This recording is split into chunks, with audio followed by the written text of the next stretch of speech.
men's baseball, LSU baseball, yesterday with a classic win over South Carolina in Hoover. Former Gamecock Michael Braswell comes up huge in the ninth inning for the Tigers as LSU scores 2 in the ninth, 2 in the eighth to stay alive and move on as they have the day off here and will face the winner of Kentucky and South Carolina tomorrow over in Hoover. But what a win yesterday for LSU. Cool. Lloyd's here and Stewie is here. Yes, sir. Go Tigers. Huh, boys? Little rally. Everything that had been going wrong for LSU flipped the script last night, and that's why you just hold the rope, fellas. Because on the skipper's birthday. On his birthday. That's right. Did you see the South Carolina head coach? He goes, I woke up and I saw it was Skip Bertman's birthday. He goes, I know something's going to happen. Because it tends to happen with LSU. Ooh, the big guy. But for LSU to be able to make that sort of comeback, it shows you how far they've come as a team. Because those games had been going wayward for LSU. And it feels awful nice to see the shoe on the other foot for once with your LSU. And no big, I mean, you couldn't have scripted it any better. For the way that it played out publicly on like social media with Michael Braswell, South Carolina, him to be the one that comes up when you have moved him to the leadoff spot. And baseball does this, has a funny way of finding you whenever it's supposed to be in the big spot. It just seems to always be very poetic in that way. And for Michael Braswell to come up in that spot, be able to get a hit, you could see the emotion on him.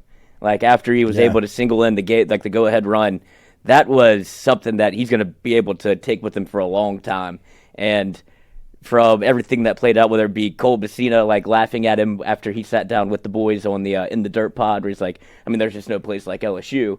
South Carolina, obviously a little bitter, a little butthurt that he left, and Braswell was able to kind of close the casket and put that kind of little story narrative to an end.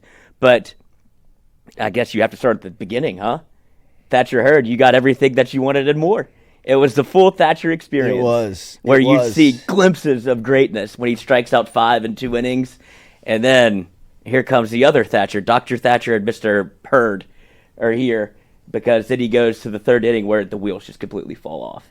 You leave the bases loaded, nobody out. Nate Ackenhausen comes in and gives up an absolute moonshot to Cole Messina, who is on fire. Hits the ball 500 feet. But testament to LSU and being able to come back. And the way that they fought and being down 5-1, 10-7, and every time they went to the plate, it felt like they had something that was kind of brewing every time they got to the other half of the inning. And that's a testament to, first off, Jake Brown getting the start in center. He finally got production from the center field spot where he has 2 hits. You saw freshmen, especially in the 8th, where you had Milam come up with the single, Brown come up with the single. And then I love the addition of Jake Brown. Yeah, that's huge. What we've been talking about, like gives you athleticism, gives you some offensive pop at center field. Because that was a walking spot in the lineup where it was an out. Right. Like it just Mac Bingham hasn't been able to figure out SEC play, and Kling is still just, I don't know, between the ears isn't great, but the defense plays, and you saw him sub in for Milam to get the speed on the base paths because Jay Johnson said yesterday he's the fastest player I've ever coached. Yeah. So it probably makes sense to get him in there. And Milam's beat up, dude. You can see it whenever he's like, he's limping. Yeah, he's got that limp, man. He's that right, freshman year. Right. Yeah, right, pledge right. ship's over. You just limp back to the house. You're like, what did we just do? Am I in? You're in. And Jay said he got hit on the foot yesterday with the ball, so that's a banged up.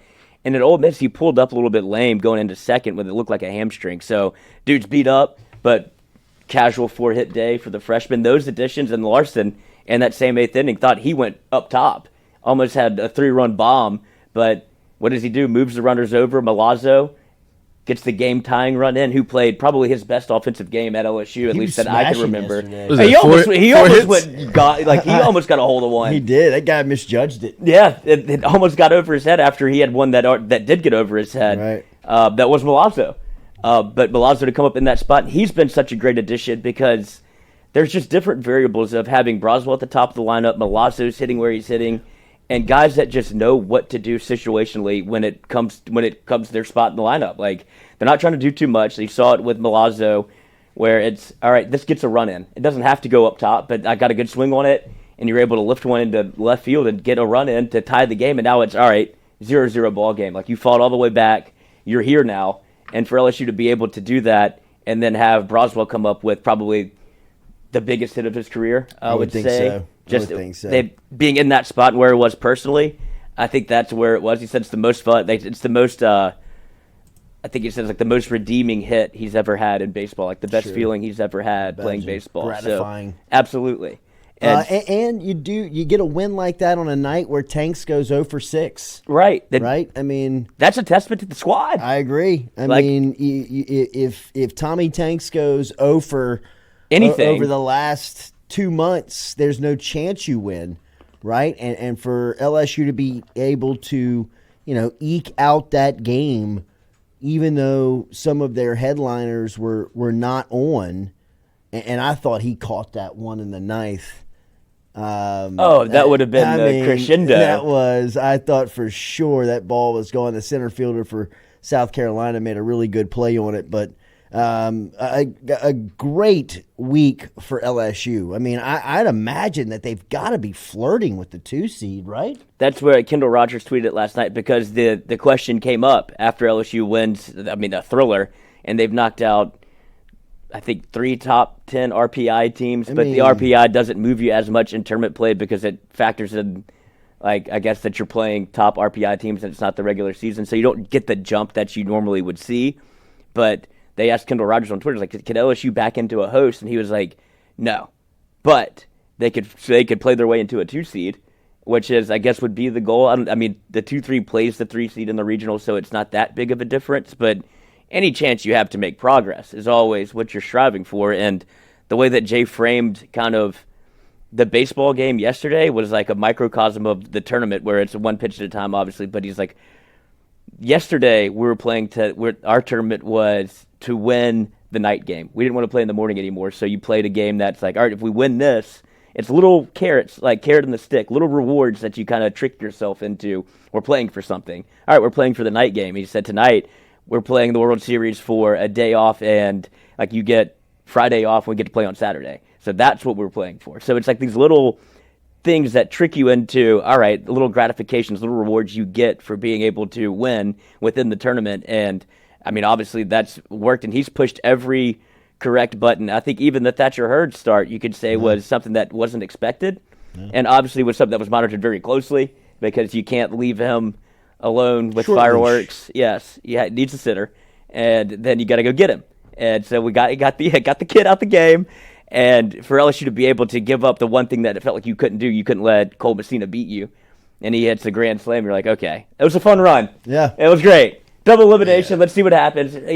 You did all you could do in Hoover. You start playing all these games. You're like, all right, not that big a deal. But LSU never closed the book and just kind of kept chipping away. And I think, like you said, without a Tommy White, essentially, didn't have him on offense. And for everybody else to step up, obviously the Brown addition was huge. He runs into one after he tries to get down a bunt twice. And it's like, all right, I'm not bunting. Let me just go up top for you real quick. He's a good-looking athlete, man. Woo! And, he looks like a DB. And Jay stopped himself short. He's like, there's a lot of major leaguers I compare it to, but I'll just say it's going to be fun. He's a freshman. Right. And that's where you start looking at the team. You're like, you got 3 freshmen starting. Like, they're going to be here until you got 2 more years with it at the least. Milam and Brown last night really were, and Milazzo. Yeah, we're salty dog. We're running around with the young carrying you offensively. Man tried to run over him at home, too. And like I said, you don't get a huge offensive night from Bear. You don't get a huge offensive night from Tanks. Yeah, I know you got one. Yeah, did. But it was glorious too. It was. He admired that thing. Okay, yeah. Does he just like looking at? I think so. I would like to do. Yeah, I think he just. I want to see how far I hit it. I tell you what, that play he made, when he rushed up on that bunt and hit the lead runner. Oh yeah, at third, cut him down at third. Coach, that's a big time athletic play from a big human being. That looked and felt a little shaky, Trey Morgan-ish. Oh, yeah, in the way that play. I never expected him to make it look that smooth. Well, that's why you have a left-handed first baseman, and he's not, because he had to turn, throw, and find Tommy White, who did his best. Bear Jones over at third kept his foot on the bag. That was a hell of a stretch. Because that thing could have gone. That would have gotten bad quick. Bad. Because all that foul ground in Hoover, you could have seen that thing banging around for 3 runs to come in. Instead, you gun down the lead runner, take the bunt away, and it's like, okay, love it. I mean, and then you get Milazzo, who gets the foul, the quote unquote foul ball almost that bounces off the plate, cuts him down at second. Yeah. And they turn to double play. It's like, oh, okay, everybody's playing now. Right. And then they're locked in. Like Stewie said, they try to double steal on LSU where they take second, the guy from third tries to steal home. Braswell cuts the throw short, throws it at home, and you gun down a guy at home with 2 outs to save a run. And he I don't know what that was. Slid into Milazzo, then tried to push him down, then tried to help him up, and this is all very awkward. Weird. This is weird. But it's a Milazzo. Are we fighting? Yeah, because then they lingered on a little bit. It's like, get off of me. Yeah, it seemed like the teams were about to come out the dugout. I'm sorry. It's like, I don't think you are. Yeah, but I agree. That's a Milazzo salty veteran move to manufacture some juice when you're down in the 7th.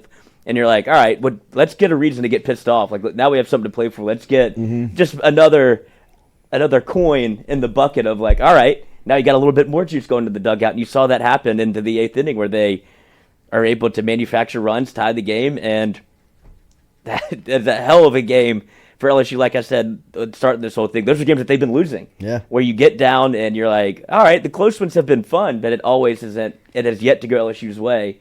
And then you see some of the things that LSU has done happen to insert SEC team. You have Pearson, who, color me shocked he came up in that moment. That's why he's on the squad.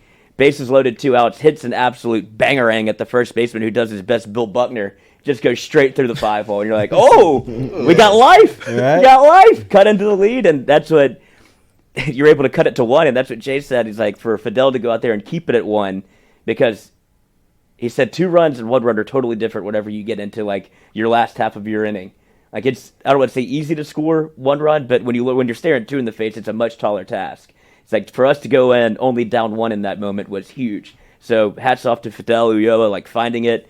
Christian Little had 4 guys with 2 strikes in a row and gave up 4 singles. And so that's when kind of South Carolina made their second push to make it 10-7. But Little threw well. Yeah, he did. I mean, he made somebody throw their bet. Yeah. Oh, he absolutely sworded that guy. Just was handcuffed. Bye. And for, like I said, you kind of got it from everywhere. I think they pitched it better than the score shows. But to be able to put up 11 without Tommy White everybody's clicking. Mm-hmm. And I think you'll see Jake Brown get another start. He should. I mean, because that's where the game was won. You got 3 hits, 2 hits. You get a home run and a double and a single. Yeah, he had 3 hits from a position in the lineup that you were getting nothing from. Zero. And you don't lose a lot defensively. No, he can run. He can run, and he's exciting. He is exciting. I mean, he's a good looking athlete, man. He's somebody that gives you a little bit of a touch of something that you've been missing. Yeah, a little sprinkle. Yeah, absolutely. Just like the same thing with Larson, where he's kind of gone through it a little bit. He was white hot through SEC play, and then inevitably, it evens out. Yeah, it evens out. But he's kind of picked it up again, where he's playing well and playing a hell of a right field. So, but that's 3 freshmen that you're going to know for a long time at LSU. I agree. So LSU gets a much deserved day off here in Hoover, as they will be scoreboard watching with Kentucky, and who Kentucky beat Arkansas yesterday, as the Hogs are out in Hoover, and now it'll be South Carolina and Kentucky today. The winner of that game will take on LSU tomorrow, as the Tigers stay alive, as they get a big one last night, as they beat South Carolina 11.